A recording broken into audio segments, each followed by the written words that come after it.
नमस्कार नमस्कार, सुनील पांडुरंग गोडसे. सर, आपला हा भेंडीचा प्लॉट याला आपण काय वापर केलेला आहे? याला आपण कृषी अमृत आणि RNPH बेसल डोस दिलेला आहे. काय रिझल्ट जाणवतोय आपल्याला?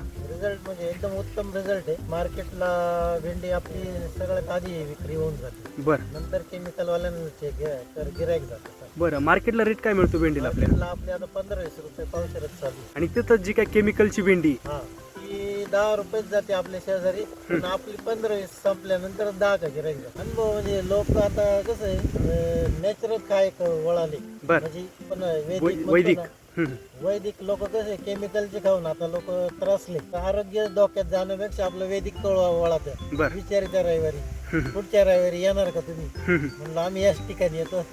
गिराईक आपल्याला येत्या शेवटी. म्हणजे आपण वैदिक वापरल्यामुळे वैदिक भेंडीची मागणी जी काय हा, ती मोठ्या प्रमाणात. म्हणजे ते आता आम्ही 4 रविवारपासून विकतो ना, बरं. तर त्यांना ती चव मध्ये लगेच फरक पडला. हं. तर ते मग येतं आपल्याकडे भेंडी न्यायला.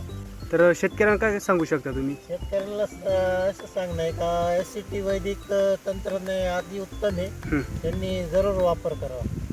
ठीक आहे, धन्यवाद सर.